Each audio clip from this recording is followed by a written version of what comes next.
Here we go. Hey, hey, hey. Recently, I went to the grocery store.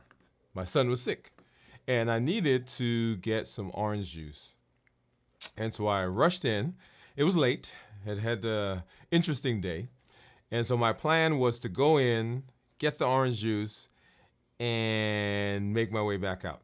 No distractions, just orange juice. As I walked into the store and I turned towards the orange juice aisle, I passed the bakery. And the nice lady that was there, that was setting everything up, she was like just kind of tidying up because the store was getting ready to close, said to me, "We just have some carrot cake that I just put out." And in that split second, my brain said, "You've had a long day. You deserve that carrot cake."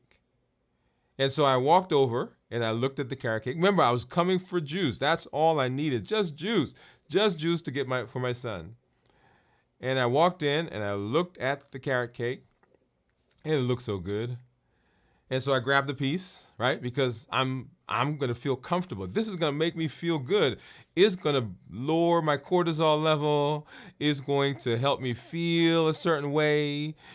And so I got the carrot cake, and as I started walking away, she said, "Have you tried the pumpkin spice cheesecake?" And I said, "No, I haven't tried that." She said, "You should. It's so good. Everybody's been talking about it." So I got some and I ate it. And as I'm eating, I'm thinking, why am I eating this? Because I'm not hungry, but I was in a mood. Hey, this is Dr. Dwain Woode. That's Wood with an E. The E stands for endocrinology. If you're new to me here on the channel, I am excited that you're here. Here I educate, I empower, and I encourage you to take charge of your health in your life, avoid complications, and go to the next level. And in this year, new you, we're talking to adults with diabetes, type 2, who want to put their diabetes in remission, who want to reverse their diabetes. And tonight, we're continuing our quest to figure out what do we do in those situations. We've been talking about the C.O.P.E model. That's clarify, observe, pause, and execute. And tonight we're talking about that execute phase. And that's the one where we almost find ourselves there, but not quite. Hey, if you're new, go ahead and put new in the comments because I'd love to welcome you with a hand clap and some music. And let us know that you are here. If you have questions, go ahead and put those questions in the comments because we'd love to get to those as we move throughout the show. And I welcome you back wherever you are, whatever platform you're joining us from, whether it's Instagram, whether it's Twitch, whether it's YouTube, of course, here on YouTube, and then on Facebook as well, and LinkedIn. So thank you all for joining us. I do see some folks over there. We're going to say hi in just a minute. And you guys know how we do here on the channel. I've got some monitors that we're going to look at here quickly, so you could see how my blood sugars have been doing over the course of the last several days. And right off to my side here, you'll see my oh, there you go. These are my meters. We'll take a look at those. And of course, right down below me, that is my Dexcom Clarity Report, and we'll take a look at that in a minute. I did see my doctor on Friday, and yay, I was excited to share and talk with him. We had a great conversation. We'll share that with you. Join us in our community meetup, which is coming up on the 31st, right? So if you've not done so, go ahead and sign up for that. Also, as we move through the C.O.P.E model, remember the C.O.P.E model is the model that we're using, C.O.P.E, for putting some structure to the conversation or that little snippet that I just gave. When we find ourselves in a situation, how do we navigate that situation successfully to avoid undoing some of the things that we have been working on, and for us to take control and not let the situation or our emotions take control of us? That's what we're talking about tonight as we move through our discussion. So let's hop over and let's say hello to some of our community members. And let's see, let's grab this this one. There we go. No, that's not the one I want. Here you go. So I see Teresa out there. She said, "Hey, doctor and everyone." And then Pamela, hello everyone. Jennifer, howdy. driving home while listening, so won't be able to comment. So Jennifer, just glad that you are with us. Always excited to have you on, as well as the rest of our community members. And so wherever you are, if you find yourself on Instagram, Facebook, LinkedIn, go ahead and drop us a message. Let us know that you are out there and that you are joining us. Let's see, over on, I see a couple of people over there on Instagram, so thank you for joining us as well. All right, so let's go ahead and let's take a look at blood sugars, and then we'll come back and hop into our discussion. Um, let's see, did I say? Oh yeah, so scope model. Let me go back there. So as we are moving into the space, the last several episodes that we've done is explaining, going into each of the different components of the COPE model, C-O-P-E, clarify, observe, pause, and then execute. And so you want to go back and make sure that you're watching those. What I've done is on the YouTube channel, I've created a playlist that combines the heat model and the COPE model. Because remember, those are the models that go together. The reasons that we eat, those triggers, habits, emotions, access, and taste. And then now, how do we manage those comes from the COPE, C-O-P-E. And so there's a playlist. I think it's called How to Deal with Your Emotions. I think that's what I'll pull it up here in a little while so you guys get to see that. But go back and watch that. Last week we did the pause. The week before that we did the observe. The week before that we did the clarify. And then the week before that we kind of introduced the entire process. And then, of course, the heat model that's out there as well. All right, so you'll see there on the screen, my blood sugar is 109 according to my Freestyle Libre. You'll see earlier in the day there was a spike, so we were running below 150, and then the top of that gray shaded area at the bottom, that is 150. And I try to keep my targets between 70 and 150. Like, I don't want it to go above 150 without me knowing. And you'll see there, as we came into the morning, right around lunchtime, we ate. I'll share with you what I ate. And then that spiked up, and it took till about 3:30 or so before it started coming back down. And of course, now is 109. Okay? And then let's take a look at my Dexcom clarity. And you'll see kind of the same thing. And let me, this one I can actually scroll my finger across so you can see what the numbers actually were as we move through the day. Actually, let's start over here, right? So here we were like 150s coming into the morning, down to 130, and then right around lunchtime we started going up, got up to about 220, and then started coming back down. Okay, so what do you guys anticipate this was right here? So so as I went to lunch, I went down to lunch, and they had spaghetti and meatballs. And I said, I'm not having any spaghetti. I'm having meatballs. So I got meatball, got some meat sauce, went back up to my office, and I ate it, and everything was great. And then I looked in the refrigerator, and right in the refrigerator was a cookie. When we were talking about cleaning up the environment, there was a cookie in there. And so I said, hey, that's not going to be bad, because I didn't eat anything for lunch. And boom, there it is right there. So that's the cookie, by the way. All right, so that's up to about 220. And then it came back down. And what I'm excited about, so for those of you who are out there, you will know that one of the things that I'm excited about in this space is being able to manage blood sugars without medication or minimal medication. And so this was what my body did without any medication. Okay? And so what we want to do is we want to get the body healthy enough so that if we, because we are going to, by the way, eat things that can cause a spike, that it actually comes down. And I want you to see, so this right here, all of this, all the way down to, I think, was it 109 on the other ones, 124? Okay, so that's what we're looking for. All right, so so that's what my meters are showing, or my CGMs are showing. Let's go ahead and let's grab a, and let's go over here. And what I want to do is we're going to look at my, if I can get that to come up. Here we go. We're going to look at my Keto Mojo and my Contour. Remember, the Keto Mojo gives me glucose and ketones, and then of course this guy gives me just the blood sugar. So that's the Contour.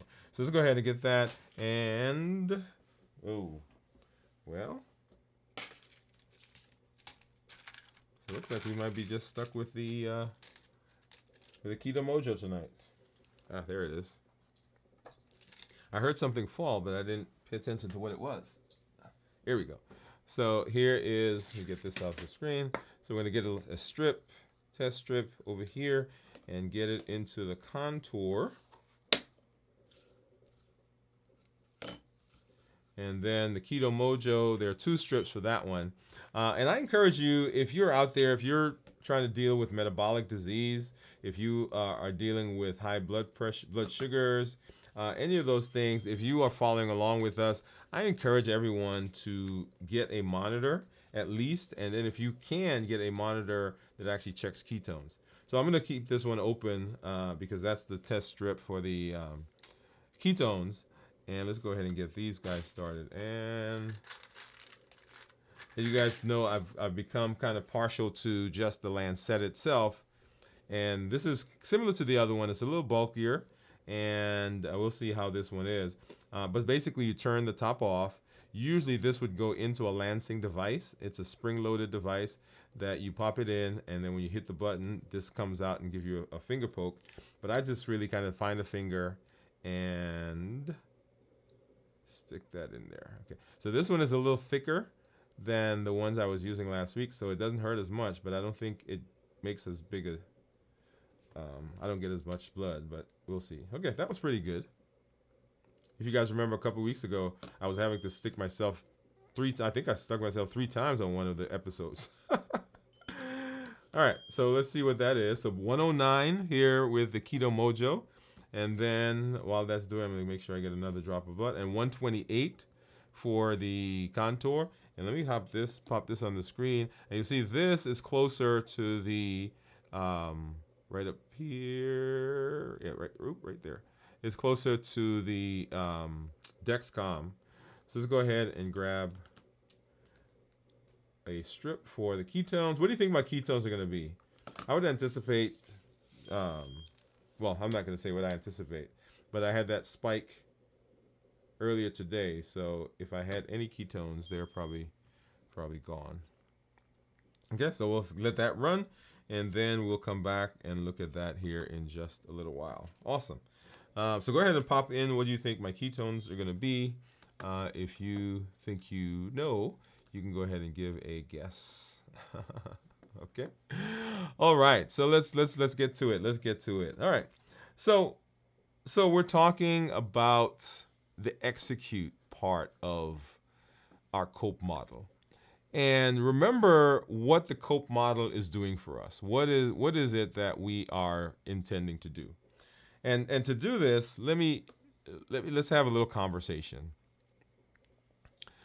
So most of the issues that we have when it comes to blood sugar has to do with the pillars, right? Insulin, appetite, and sugar.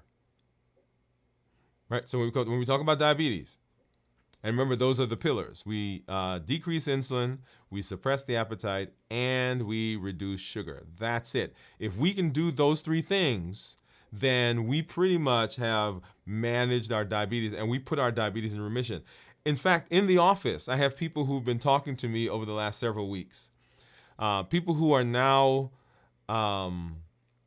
into New Year, New You. People have come into New Year, New You. They're doing New Year, New You. They may have had some issues during the summer, and now they're coming back. Or new patients that are coming to see me as we are continuing the New Year, New You process. And one of the things they say to me is that they are surprised, because I asked them, I said, what is the thing that surprises you the most, right? Now that you have good blood sugars, some of them we've actually put them on insulin pumps. Some of them, we've had our conversation. And the conversation I have with a lot of people is the New Year, New You conversation. It's a shortened version, right? We've been doing this each episode. We've been talking about the New Year, New You, but it's a shortened version of New Year, New You, and that is what I teach. And so they go away and they begin implementing New Year, New You, however they're doing it, wherever they start. And once again, let me say that to those of you who are out there who are joining us, catching us for the first time, people who there are people who are in our community that are farther along, okay? And you may be someone that you're just joining, you're just finding the videos, you're just finding the episodes, somebody sent you to the show, and you come in and you're like, oh my God, there's all this stuff down the road. I say start where you are, right? So wherever they are, people are starting. And so when they come back after that first visit, I often say to them, after we've had a conversation, they've gone away, they come back for that second visit, and their blood sugars are better, things look better for them. And there are two questions I ask. Number one is, what has surprised you the most? Actually, three questions I know. So what has surprised you the most about what has happened since we last saw you? Now that you have better blood sugars, now that you're more aware, now that you understand a little bit more about diabetes, what has surprised you the most? I asked them what resonated with them the most in the conversations we've had, right? Because we go through the New Year, New You. And then I asked them what they would like to get from today's visit, right? So there's three questions I asked. And people say to me that they didn't realize, one, what was going on in their body with some of the foods they were eating, right? Because now they see it on the glucose monitor. They didn't realize that their blood sugars were changing so much through the day. And they didn't realize how simpler it is to manage blood sugars than they thought. Now, that one always surprises me. Now, don't you hear what I said? They didn't realize how much easier it is to manage blood sugar than they thought. Because all these years, all the things they've done, it has always been a struggle, up and down, and fighting this and fighting that, and this feeling of depravity, the scarcity mentality that we talked about in one of our shows, right? So there's all this stuff, but they didn't realize how much simpler it was. And so I asked them, I said, well, why do you think now it is simpler than you thought? And the thing that they say to me is, for the first time, they feel like they have control. Now, nothing about the food. It wasn't that, okay, I stopped eating this type of food, or I'm exercising more, or I'm whatever, right? It was that I have more control. I get to decide what I do. And you've heard me say often in this space that we often don't succeed, not because we don't have drive, not because we don't have the desire, not even because we don't have the know-how. We don't succeed because we don't have structure. And the C.O.P.E model, C.O.P.E, the C.O.P.E model is with the idea of giving a structure to manage one of the most important aspects and one of the most important influencers on our diabetes, and that is our emotion and our food. If those two things can be managed, can be controlled, then diabetes, type 2 diabetes, gets better, easier to control. I want you to think about yourself. Think about what your blood sugars would be if you were able to manage those two things. Right? And if you're out there and you struggle with one of those, right? 1 is food, 2 is emotions. I want you to drop it. Just put a 1 or 2 in the comments. 1 or 2. Emotions, food. Emotions, food. Right? I'm going to put both. I'm gonna put both. I'm an overachiever, y'all. Right? I don't like to do things simply. Right? So I'm gonna put one and two. So I'm gonna actually pop that in there. One and two. Boom. One and two.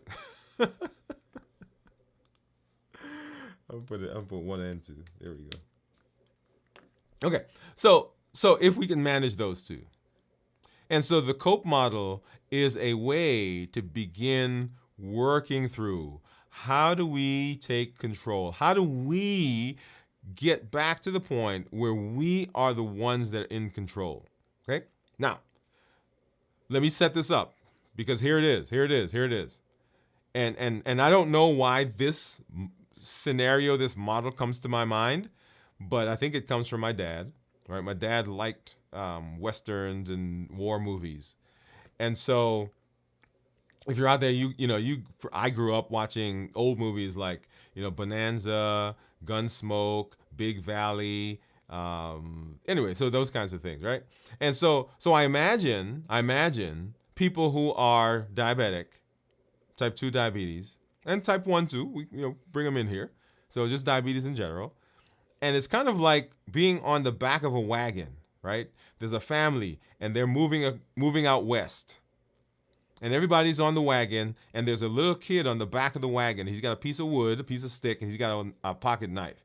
And he's just whittling on this piece of stick and just minding his own business. And the wagon is kind of going, and it's going up and down the road, over the mountains, and so forth. And it hits a bump, and the kid falls off the wagon. But nobody in the wagon, none of the adults realize that he fell off the wagon.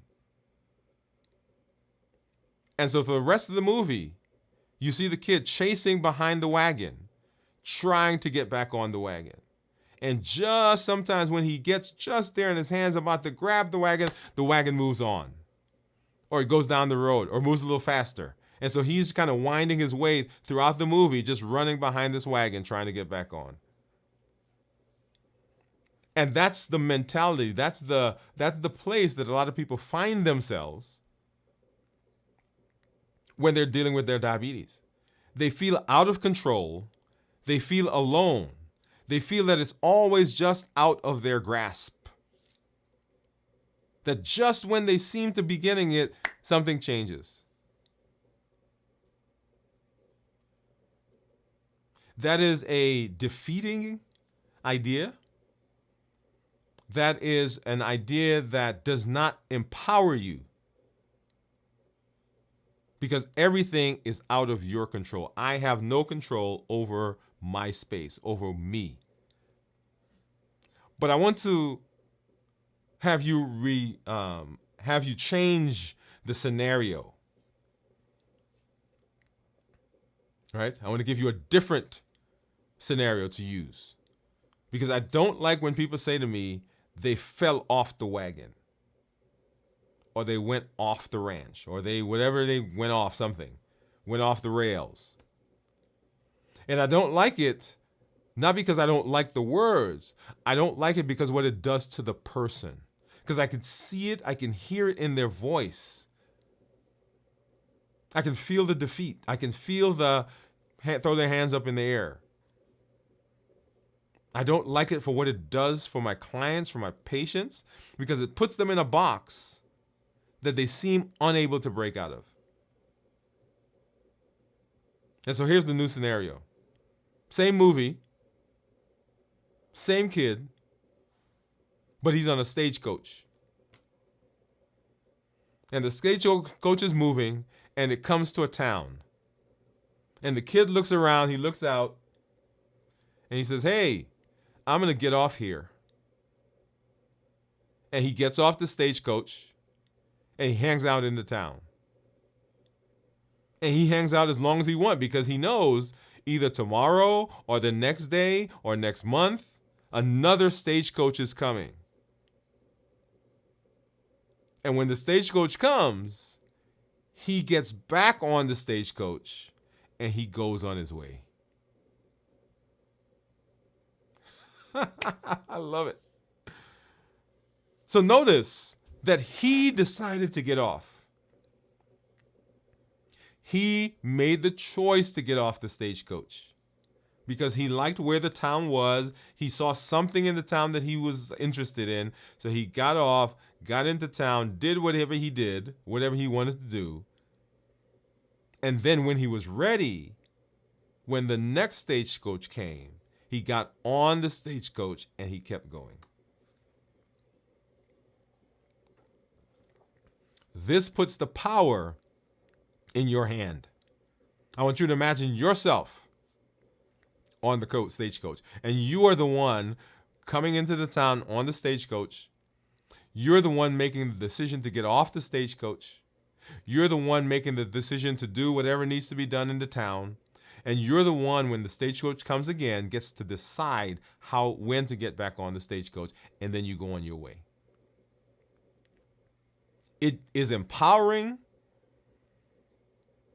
and it does not matter. It does not matter that the people on the wagon don't know that you got off. Because you get into this town, you make friends, you guys have a good time. Maybe some of them come with you on the stagecoach when you get back on, and you can come back to that stagecoach or to that town when you're ready. Because the stagecoach goes that way, and it goes this way.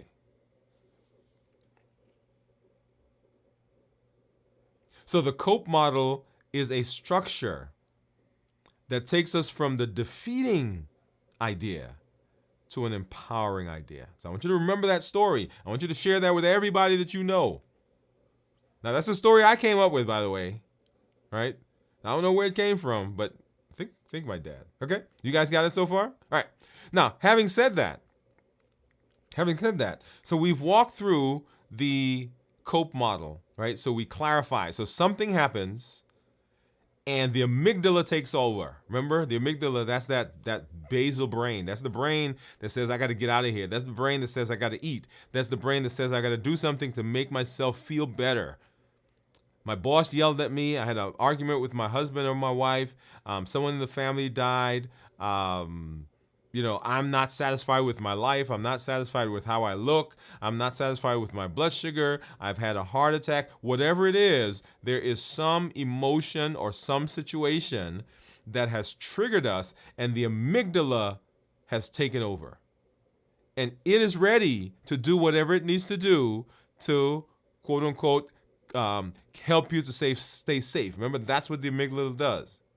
So every time you eat out of emotions, every time you go and you and let's include everybody. Every time you go and you drink alcohol, every time you go and you use some drugs, every time you go and spend more money, every time you go and you become promiscuous, whatever the buffering behavior is, it is the amygdala that is in charge there. And the prefrontal cortex, which is the thought brain, there's a disconnect between it and the amygdala. And so what we want to do is we want to give the prefrontal cortex the ability to now come over the amygdala and modify it. That says to the amygdala, hey, I know you're hurt, but you don't have to eat.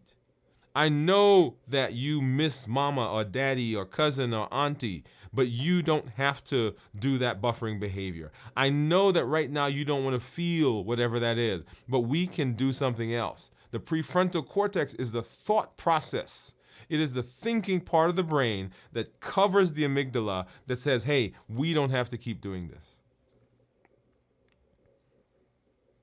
And so the very first thing we learned was to pause, right? We paused so that the amygdala and the prefrontal cortex can connect again.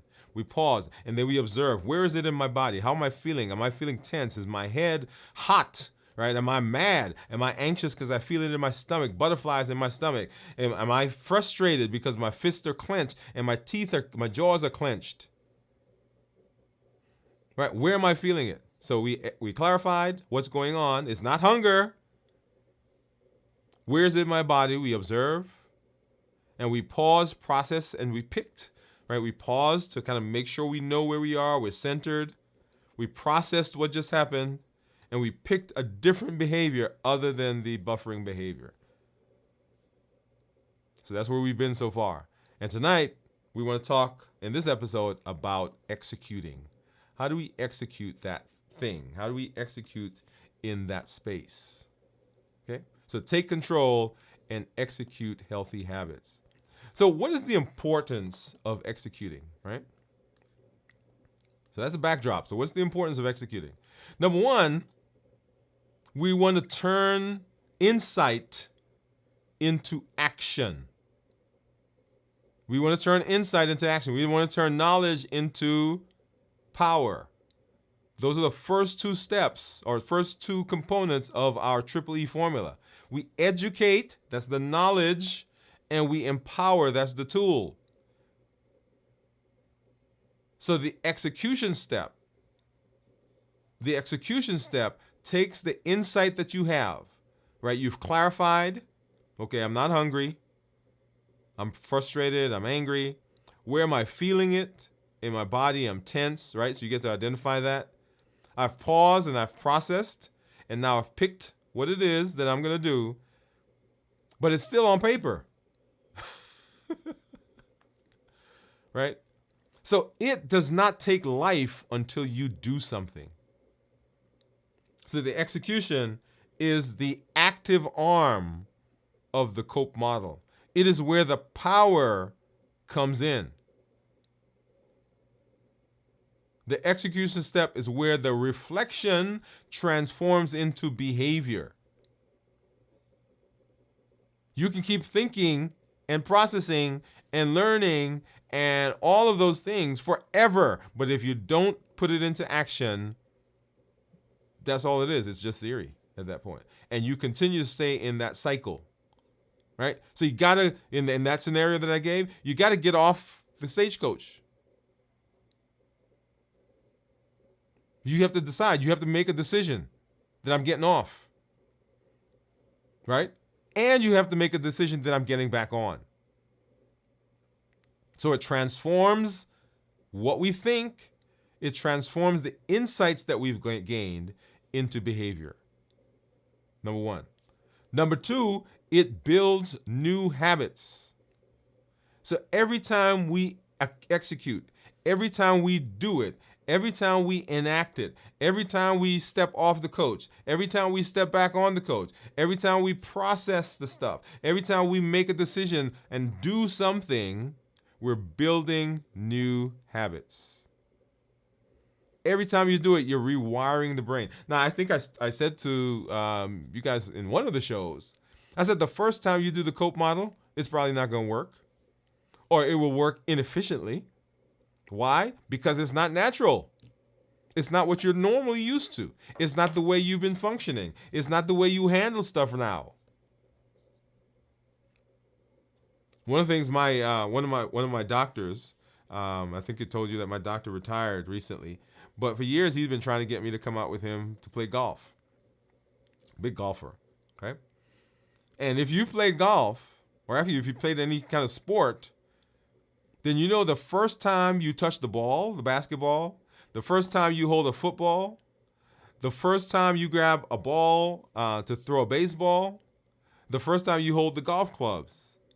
If you're going to hold them properly, often somebody has to come and show you how to do that. And when they show you at first, it feels kind of awkward the way they're telling you to do it. Why? Because you're not used to it. It's kind of like playing the piano. I remember when I started playing the piano, and they would tell me to stretch my finger and put this finger on that key. I just wanted to put the fingers wherever I wanted. But the instructor was saying, no, if you get into the habit of making sure that you put the fingers in the right place, you begin to develop what's called muscle memory.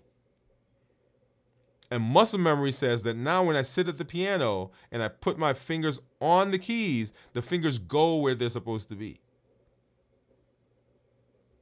Now, I'm not a great piano player, right? But I took enough lessons. I bet you my mom wishes I was a great piano player. Okay? Same thing for, you see my bass sitting back here. Do you see that right there? There it is, right there, right? So when I grab it, right, when the first time I took it, my fingers didn't go to the right places.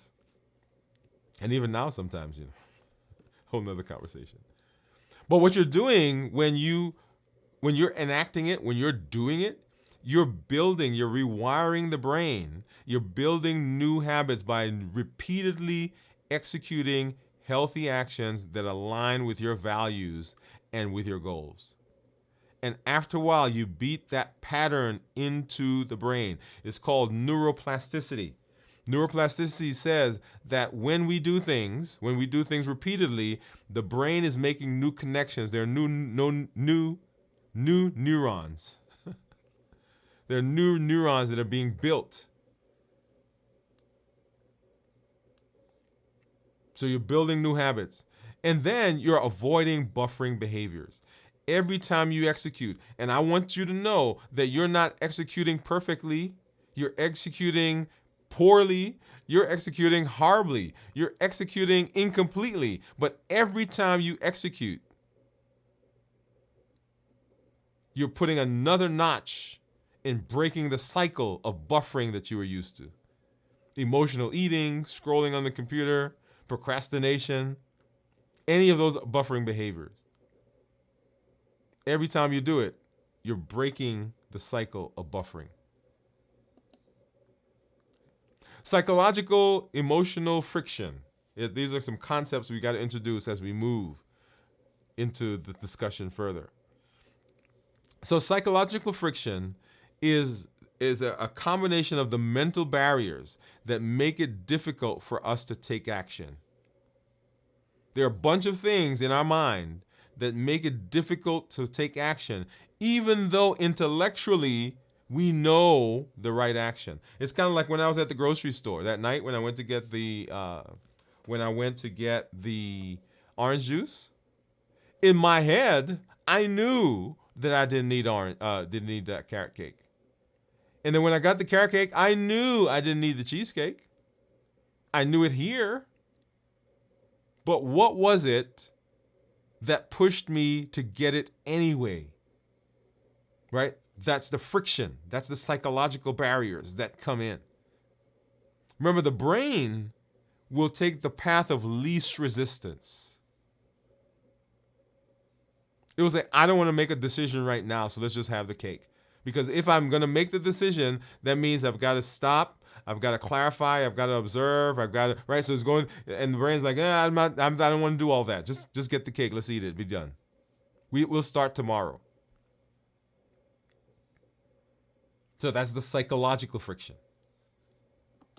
The emotional friction is the resistance that you feel when you're trying to take action, especially during those moments of stress. When the amygdala has taken over, right? That hijacked amygdala that we talked about,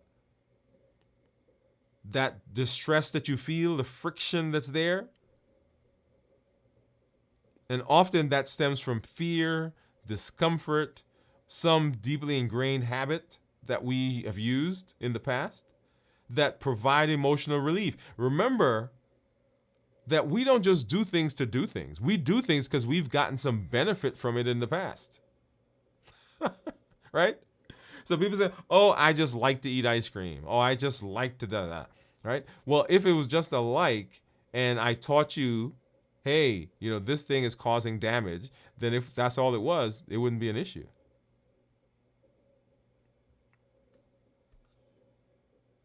But it is an issue because it is providing a benefit. And the benefit that you're getting from it currently outweighs the knowledge, the power of the knowledge that you have. And it outweighs the small patterns that we've built because we're inconsistent often. Right? So even if it's a healthy behavior, then the emotional friction, the psychological friction makes it difficult to move. So what are some challenges in executing, in the execute step? Number one, comfort versus change. Taking action may mean stepping out of your comfort zone. Yep. And so we become very comfortable with where we are. And this, we see this, and not just in this space. We see this in people who are in jobs, people who are in relationships, people who are whatever they are. The situation they're in is uncomfortable, right? Or it's a little painful, but their general comfort is much stronger. They know, even though they're having some challenges, having some difficulties, they know this space. They're able to navigate this space. And so to step out of that space causes more discomfort for them than staying in the space. So one of the challenges is that they are making a decision of comfort versus change. Is the discomfort stronger than the discomfort of change? And for a lot of us, it's not. Yeah. Okay. The next thing is immediate gratification. So I don't even know what I was feeling, right? When I got the carrot cake. But I was feeling something, and I thought, hey, I could go walk. Hey, I could go journal. But the immediacy of what I was getting when I got in the car and on the way home, I started eating that cake. It was like, it was immediate, right then, right there. I didn't have to go put my sneakers on. I didn't have to go walking. Plus, it was late at night anyway, right? But I got it right then. Boom, done. So immediate gratification. So buffering behaviors offer that, or they seem to offer that thing right then. I shouldn't say seem to. In that moment, the buffering behavior, right, takes away that thing. Right? Makes us feel better. Yeah. And then emotional resistance. And this goes back to the friction that we just talked about, right? Even when you've clarified, observed, and you've paused and processed, your emotions may still resist taking that action. So you've gone through the whole process, and you're ready now to take the action, or you should be taking the action, and you don't. And so even though you've processed and you've clarified, you've observed, you've paused, you've gone through the whole steps, then it never becomes active. It never gets life because you haven't taken the action yet. So how do we improve the execute step? Well, number one, we start small. We start small. So don't expect monumental changes right away. Right? One thing at a time. One thing at a time. So if you are going, so things that are manageable, that are easy to implement. If your goal is to avoid emotional eating, your first step to execute might be to drink water. And just today I was actually talking to some folks in the office, and and one of my team members who's there, and so she's with me a lot in the rooms, and so she was pointing out. She said, "Yeah, so you tell them not to fight it." Yeah, if you want one of my clients, if you're one of my patients, you'll hear me say that to you. I don't need you to fight the food. I don't need you to fight the candy. I don't need you to fight the cake. Because you're going to lose.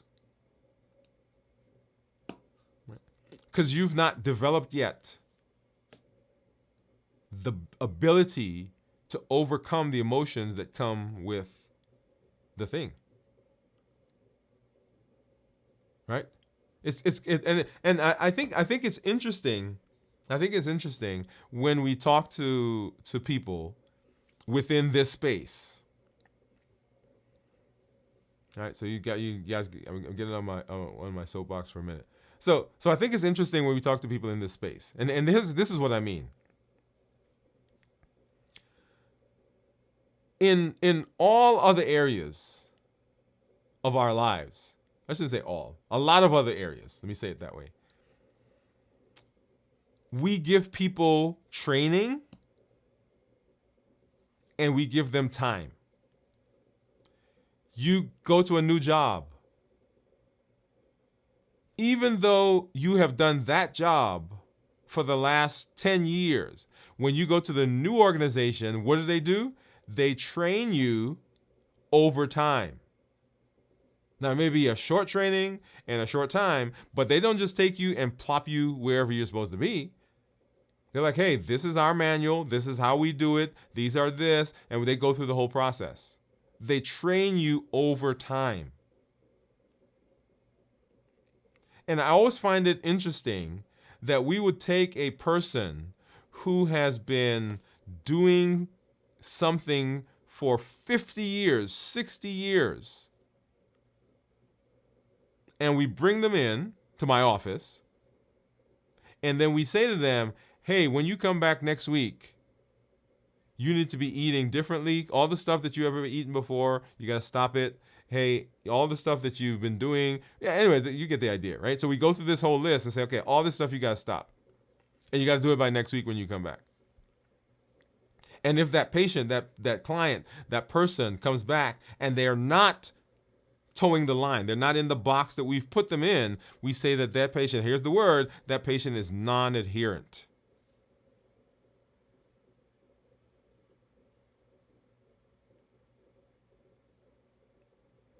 And I think that's an interesting process because it takes time. Small executable steps that are manageable over time as we build those neuroplastic connections.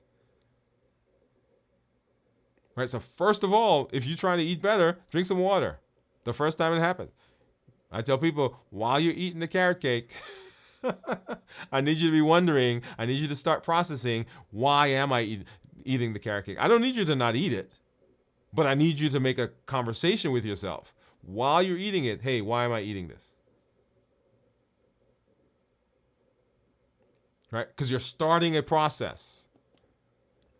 The next thing is to prepare your environment. Now, this one, as you guys know, is a big one for me because in my space, I can't bring certain things. Now, if you saw my show on Friday, right, you guys saw, was it Friday? I think it was Friday, either Thursday or Friday last week. If you saw my check-in, you saw the things that I end up coming home with. Right? So the next thing we're going to do is clean up our space, clean the space, create an environment that makes it easier to execute. If you know that you buffer by eating, right, fill your area with healthy snacks. Get rid of the trigger foods. Right? So plan that when you're not in the middle of trying to execute. Because in the middle of trying to execute, you're not going to do it. But if last week when you were feeling good, when life was great, you would say, hey, I'm preparing for next week. I'm preparing for down the road when I know something's going to happen. So you go and you get a bunch of whatever you have and you bring it into your space. Now, when you're triggered, it's easier to do it. Because remember, emotional and psychological friction says that, hey, I'm not going to do anything that's difficult. I'm going to do the simplest thing. So whatever's there, that's what I'm getting. So if you got candy and cookie, that's what I'm getting. I've got chips, I'm getting that. You got ice cream? Come on, let's do it. And if I have to make a decision to go beyond that to get it, the likelihood is better that I'm not going to eat the junk food. Now, I'll tell you, right, honesty, there have been times when I didn't have anything in the house, but what was going on in here was strong enough that I got dressed, I got in the car, and I drove to my favorite spot to get whatever it was.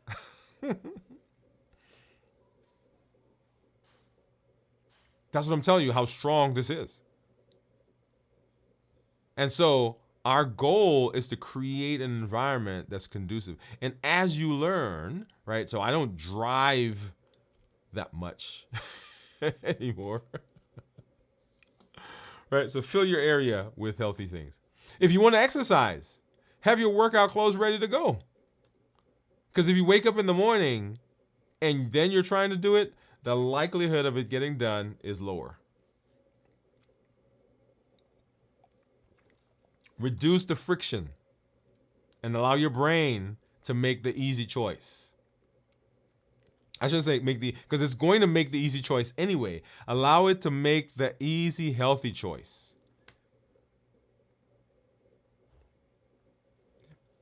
And then accountability. Tell somebody right here in this space. Tell somebody what you're doing. Tell somebody about the action you're planning, what you're going to be doing.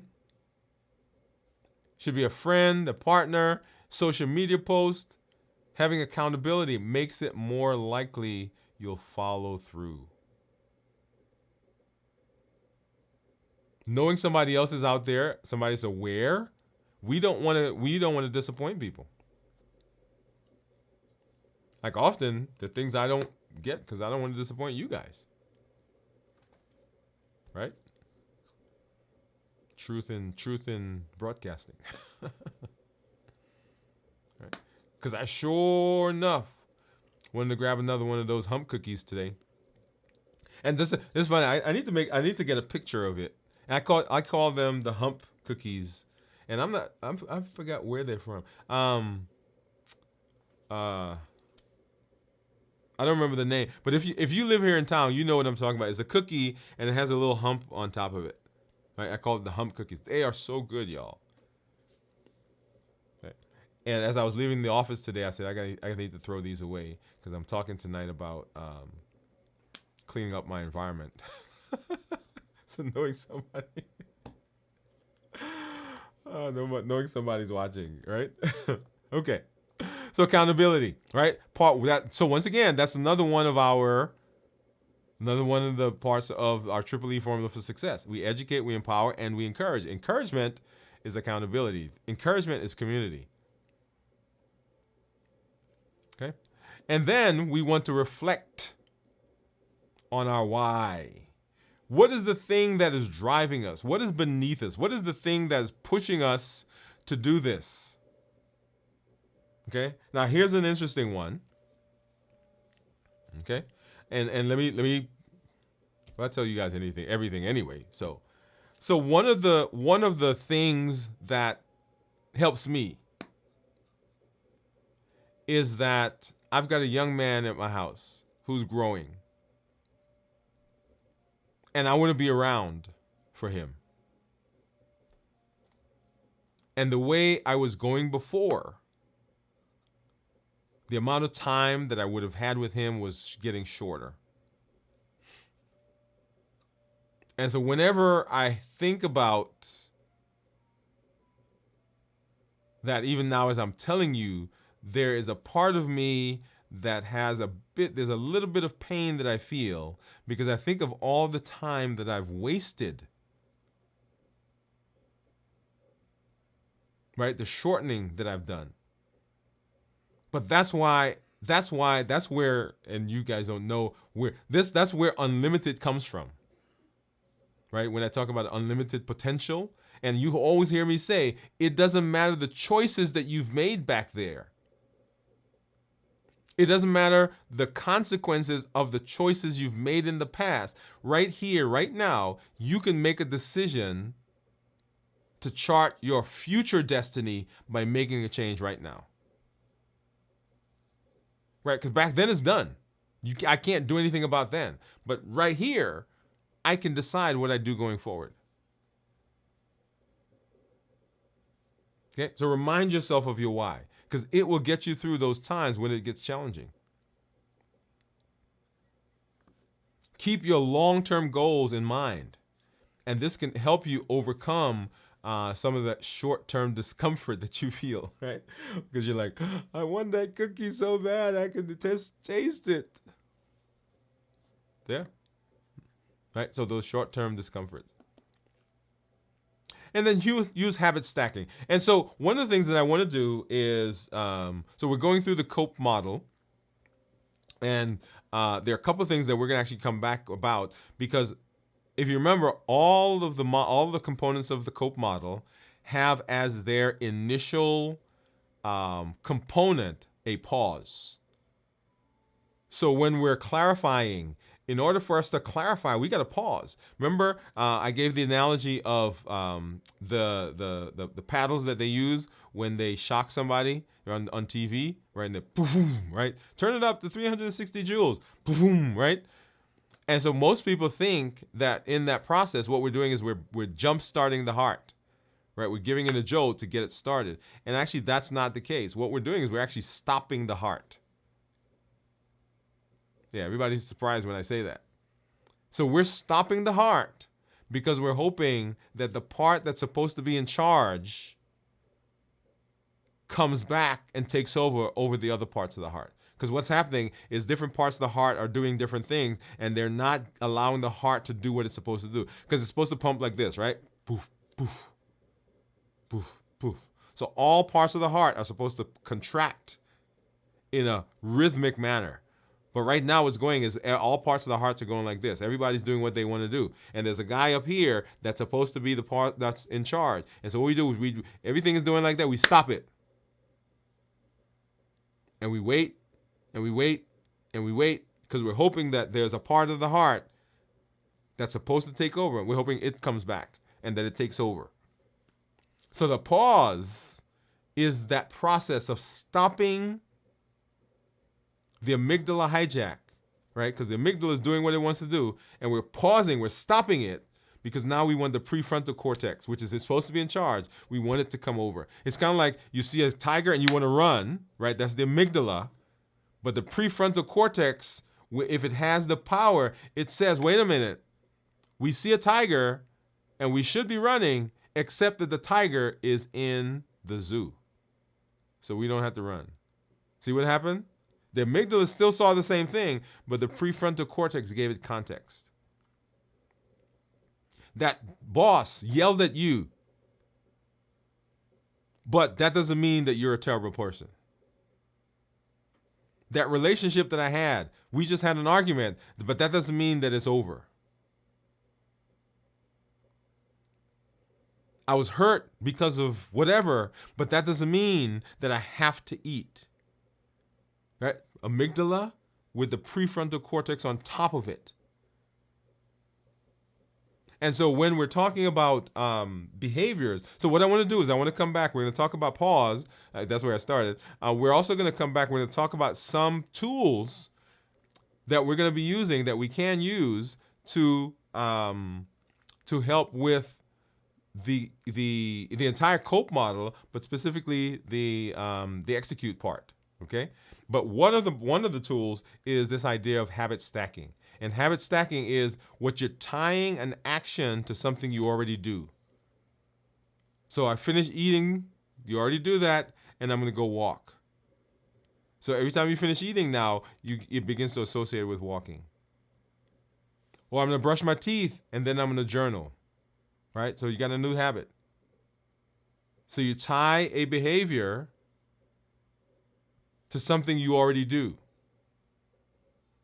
If you're trying to reduce emotional eating, you could execute a habit that says, I'm going for a walk right after dinner, since dinner already is a part of it, right? By linking the new behavior to existing one, the likelihood is that you will get something done, right? And so we'll talk about, there's another concept that, and I'll just introduce it here, but we'll come back and talk about it. And what it is you come up with a list of ifs and then.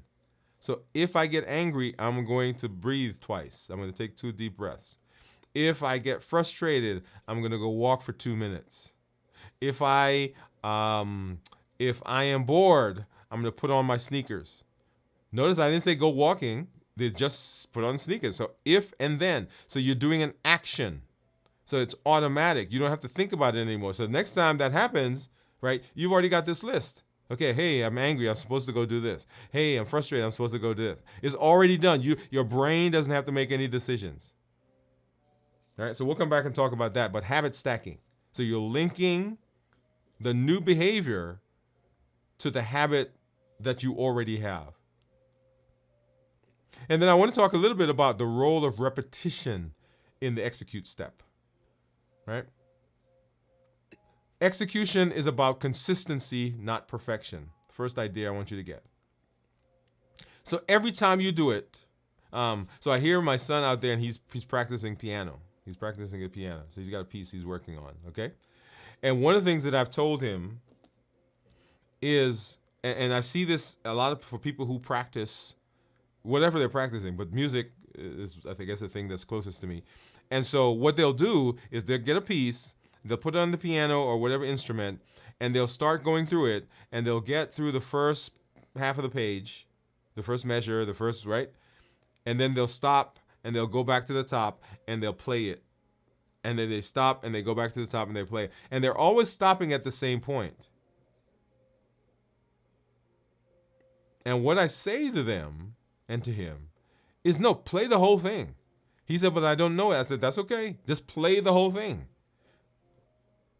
Right? Because as you play the whole thing, you're going to make mistakes. But when you come back the next time and you play the whole thing again, guess what? Those mistakes that you made before, they're going to smooth out. And as you go through the entire piece each time, it is becoming more rich and better, and the mistakes are going away. So every time you go through an action, whether it's perfect or imperfect, you are still building on the previous. Every time you execute a healthy action, you train your brain to respond differently to emotional triggers. The actions that once felt difficult will become automatic, kind of like holding a golf club, or putting your fingers on the piano, or holding a bass. You get muscle memory as you do it. Each time it becomes better, more simpler for you to do. The effort that's required gets better over time. You don't have to do as much because the brain is almost like going through that process. It's like, oh yeah, we're supposed to do this. Oh yeah, I'm angry, so we're supposed to go walk for 2 minutes. Oh, I'm frustrated, so I'm supposed to take 2 breaths. Every time you do it, you're building muscle memory. And this is the power of repetition when it comes to the execution and building habits. Okay? And then what are some questions? So in the execute phase, of course, we're executing. And then after, not at the time, afterwards, we want to evaluate how we did with the choice that we made. So did the action help manage the emotion? The thing that I did when I went walking, when I took the breath, when I journaled, did it help to manage that emotion? Or how did I feel immediately after taking the action? Did I feel like a weight has been taken off my shoulder? Did I feel calmer? What was the long-term impact of that choice? Did it help me reach my goal? Is there anything I would do differently next time? And then what have I learned about myself from this experience? Okay? So we're executing. That's the process. We clarify. Come back over here. We clarify, we observe. Okay, I'm not hungry. What just happened that's triggered me? Right? So we're thinking through the process. We observe, where do I feel it in my body? Are my ears hot? Is my shoulder tense? Is my heart rate going up? Am I breathing fast? Do I have butterflies in my stomach? And then I name it, right? I'm angry, I'm frustrated, I'm bored, I'm tired. And then I pause, right, to assess how I'm feeling physically, mentally, emotionally.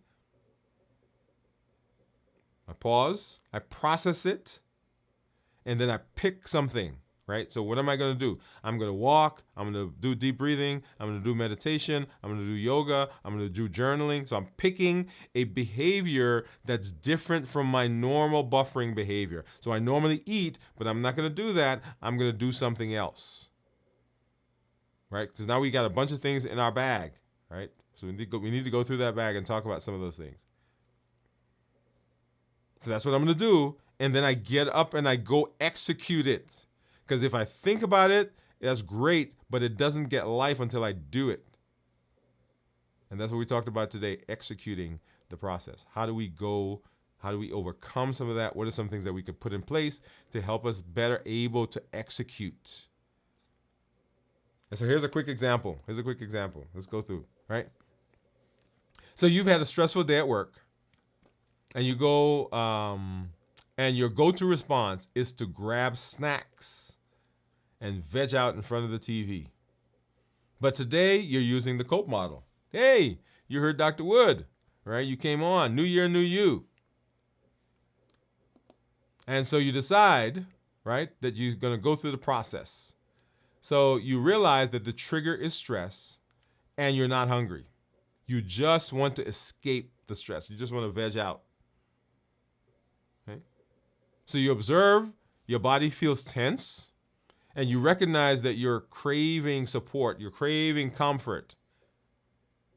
You want somebody to put their arms around you. You just want somebody to say, hey, it's going to be all right. You pause and you process, right? You take a deep breath because that's what you decide you're going to do. You pause for a moment and you decide instead of snacking, you'll go for a walk to clear your mind. That's what you decide you're going to do. And then instead of heading to the kitchen, which is what we do, we think about it, say, yeah, I probably should go to the walk, but I'm going to go in the kitchen anyway. You put on your walking shoes and you step outside. Now, here's the thing. You may not have even gone for a walk, but you put on the shoes and you stepped outside. And you committed to the action, even though it feels unfamiliar at first, even though it doesn't feel normal, even though it's like grabbing that club, right? Or putting your hand on that instrument. It's uncomfortable. It doesn't feel normal. It doesn't feel natural. But the more you do it, the better it is. And you follow through with your walk, allowing your body and mind to reset. Yep. So that's just a walkthrough of the whole model, the whole process.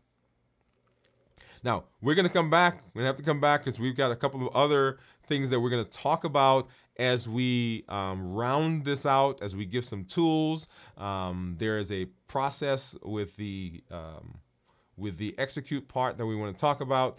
But I want you to get that this takes practice. This takes practice. This takes practice. And my challenge to you is that you find some time through the day, and I think I mentioned setting your alarm, and 3 times a day, breakfast, lunch, and supper is what I do. Well, it's not breakfast, lunch. It's like 9 o'clock, 12 o'clock, and 3 o'clock. My alarm goes off in my phone. It says, are you willing at this time to do what it takes to be successful? So that's my mindfulness monitor, right? So put it up on your walls so that it reminds you, right? Because you got to practice it when you're not in the heat of the amygdala doing its thing. And remember that you have unlimited potential to make decisions, make changes right now, right here in this space. You don't have to do what you've done and get what you've been getting like it's always been. There is unlimited potential at your fingertips. You can access that, and now going forward, you can make a decision that charts the destiny that you want into the future. And that happens with the Triple E formula for success. We educate, we empower, and we encourage. We educate with the shows that we do. We educate with the blogs, the podcasts. We empower with the tools that we're learning, like we're learning the C.O.P.E model, the HEAT model, and we encourage with the community that you are a part of. Yep. And then, remember the HEAT model says these are the things that trigger us. These are the food triggers. Habits, emotions, access, and taste. The things that we do on a normal basis, the routines that we've gotten into. Habits, emotions, right? When emotions get high enough, they're going to push through. When that amygdala starts to vibrate, when the amygdala takes over, it's hard. And if we're not careful, it just derails all that we have done. And then access, having things just around us. We got to clean up our environment. And then the taste, the bliss point, the perfect combination of sugar, salt, and fat that says, hey, I ate that. I just can't have one. I got to have some more. Habits, emotions, access, and taste. And our pillars, the pillars of reversing diabetes: decrease our insulin, suppress our appetite, and reduce sugar. Decrease insulin, suppress appetite, reduce sugar. If we do those things, if we're able to do that, then our diabetes is, we've reversed it. When you come on, when you show up in this space, remember, join the challenges. Each month we have a different challenge. Each month we're going through a challenge. Don't just let this be stuff on the show, on the shelf that you listen to, right? In order for it to take effect, you gotta practice. Just like we talked about a minute ago, right? It is just theory if it's on the paper. If it's in the video, it's just theory. It doesn't get life until you put it into practice. And the challenges are the ways that you can do that. You can exercise that that muscle, right? You get the muscle memory. Then share your story. Let us know what's going on. If you're fasting, if you have been doing some stuff in this space, if you're getting benefit in terms of weight, blood sugars are better, you're off medication, your doctor says he don't understand. Like when I talked to my doctor, he was like, you're doing this without medication? I was like, yeah. He's like, wow. I was like, yeah. Okay? So tell your story. When we see you do it, we know we can do it as well. And if you're having some challenge, having some humps or bumps, we can rally around you and let you know that you are not by yourself. And then tell somebody, invite a friend. Don't just keep this to yourself. There are over 1 billion people on the planet that have diabetes or pre-diabetes. You can be a voice for change. You can let them know there's a space where we can go, where we can learn how to get better. We can learn how to change. We can learn how to chart our metabolic destiny. Your family doesn't have to keep having heart attacks, doesn't have to keep going on dialysis. Everybody doesn't have to keep losing their legs. Everybody doesn't have to have blood sugar issues or high cholesterol. Everybody doesn't have to have hypertension. Your family, your doctor's office, your church, your community center, wherever you are, you can be the voice for change. Yep. And so just excited that you are here in this space. I'm always excited to be here with you. And just excited to change, to be able to share and to learn and be accountable together. We will be having our community meetup coming up on the 30th. So if you've not already done so, make sure that you do that. Make sure you get into the space.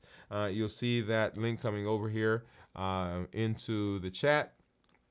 Make sure you register. I know several of you that I see out there right now have already registered. It's a fun time. It's part of the C.O.P.E formula, right? So we educate, we empower, and we encourage. The encouragement comes from the community. And then, of course, our playlists that are out there, how to reverse diabetes. Let's see. Yeah, how to reverse diabetes, how to fast. And we will be doing a fasting episode coming up. This week, the 2 of our episodes are going to be pre-recorded because we're going to be doing some different things. So join us. Is it tomorrow or Wednesday? We'll have one. And then, of course, for the rest of the week, we'll have our shows, but they will be pre-recorded. On Saturday, this week, Video from the Vault. And then on Sunday morning, we'll have our This Week in Review at 6 o'clock. Okay? All right. So that's going to be it now. If you got to go, that's fine. But I think I told you last week that I've got the new feature that we're going to put back in, and that is our thought for the day. So I'm going to go ahead and let's do that right now, and then I'll come back and we will close out.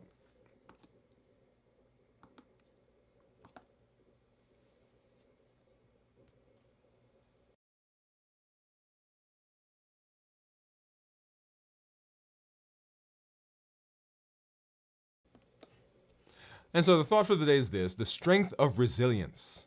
Life is filled with challenges, both big and small.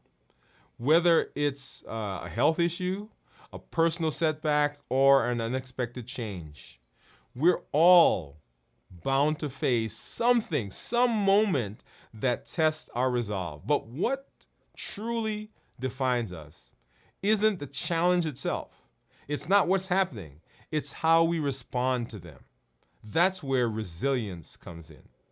Resilience is the ability to bounce back from adversity, to recover from setbacks, and to keep moving forward. It's a skill that we can cultivate, and it's one that helps us navigate life's invitations to be better.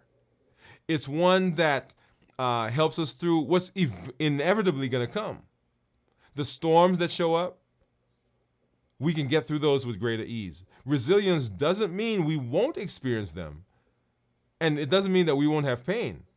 Those are parts of life, and I've got to accept that. You have to accept it as well. But it does mean that when we fail, when we fall, when we stumble, we don't have to stay down for long. Now, you might be thinking, but how do I become resilient? How do I get more of this? Resilience is about building toughness. It's built through mindset and practice.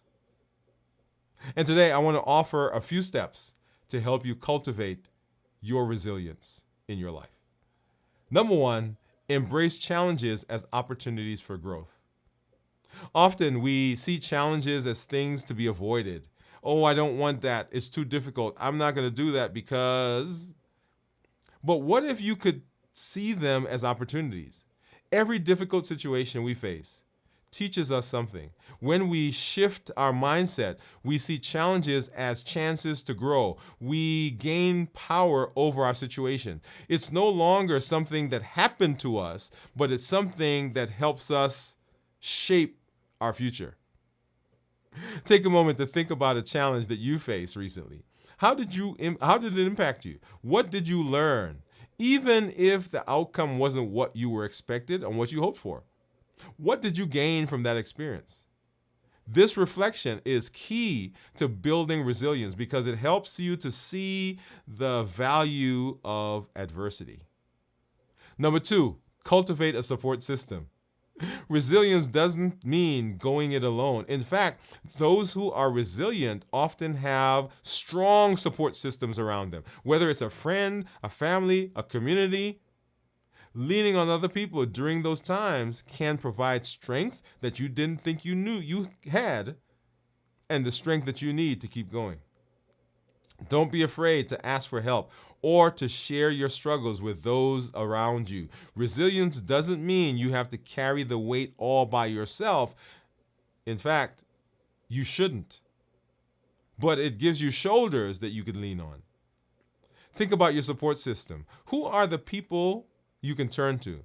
Who are the people that can help you get through things? If you find that your support system needs strengthening, consider how you can cultivate those relationships or even reach out to a counselor or a mentor or start a support group for yourself.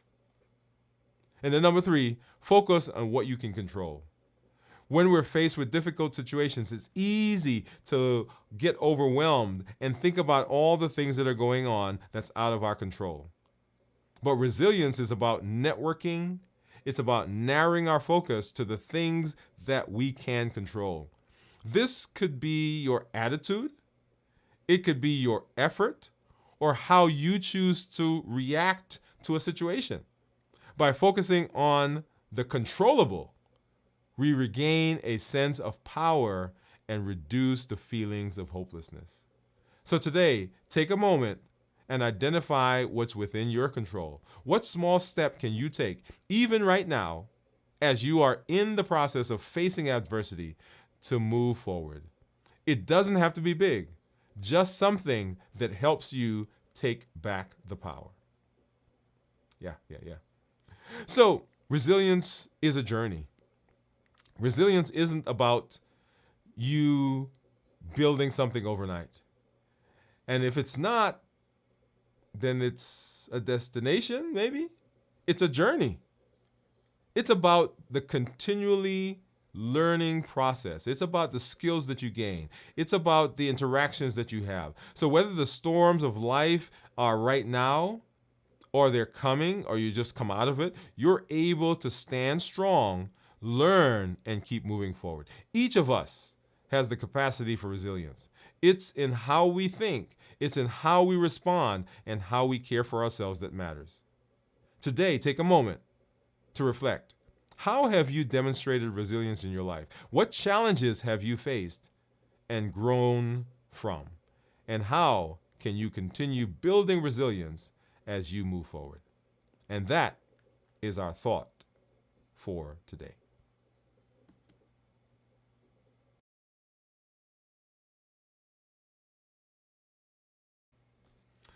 All right, all right. So thank you all. Like I said, I'm always glad when I am able to hang out with you and be in this space. So thank you for joining me. We will see you at our check-in later this month or this week.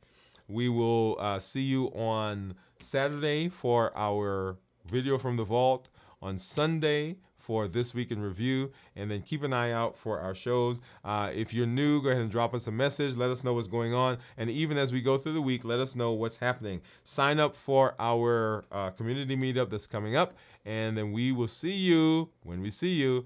Hey, this is Dr. Dwain Woode. That's Wood with an E. The E stands for endocrinology. Here on the channel, I educate, I empower, and I encourage you to take charge of your health and your life, avoid complications, and go to the next level in this year, new you. Good night, everybody.